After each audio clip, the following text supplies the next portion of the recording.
Hey y'all, Kindra Waack here, owner of Culture Fitness and Nutrition. I am here on behalf of Hunt Factory. For this week's recipe, I will be making fish cakes.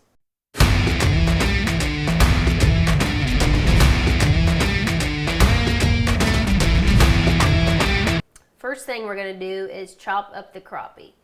So depending on your taste preference, the larger the pieces, the more fish you will taste. The smaller the pieces, the less fish you will taste. I'm going to leave the pieces for this recipe in larger size chunks. For the next step, I'm going to cut up the vegetables. So I'm going to use a red pepper and some green onions. You can use any type of pepper that you prefer. You can use jalapenos to spice it up, or you can use green peppers, anything there.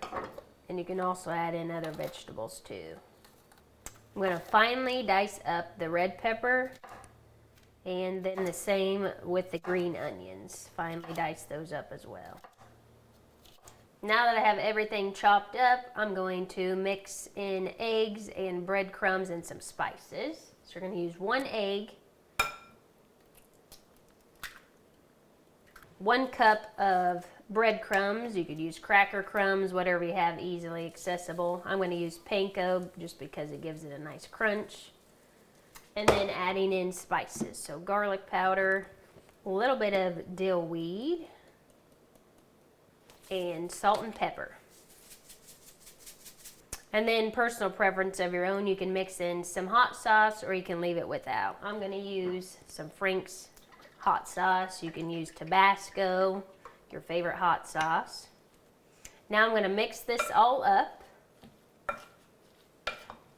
Crappie is actually a very high quality source of protein.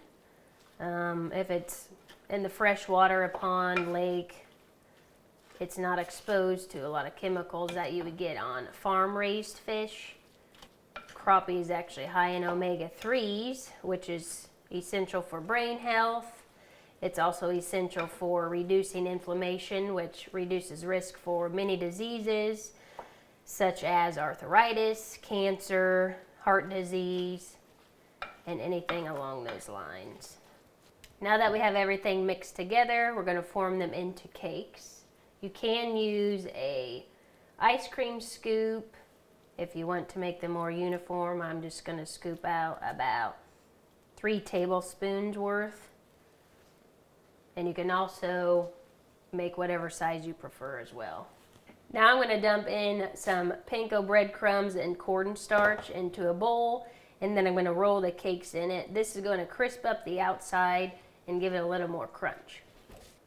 Alright, now that we have the cakes all made, we're going to put oil in the skillet and turn the stove on. I'm going to use avocado oil. You can use olive oil, whatever oil you prefer.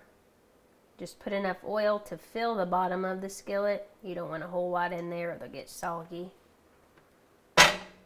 And then we're going to turn the stove on to medium heat.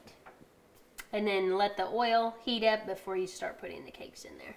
So what you're looking for is the outside of these to get crispy brown before pulling them off. This is an easy, simple recipe, very easy to make, very simple cleanup. I like to pair mine with an aioli sauce. You can pair yours with whatever dipping sauce you prefer, and then top it with a little bit of lemon. I hope you enjoyed this recipe, and if you haven't already, please subscribe and follow the Hunt Factory as well as myself using the links below.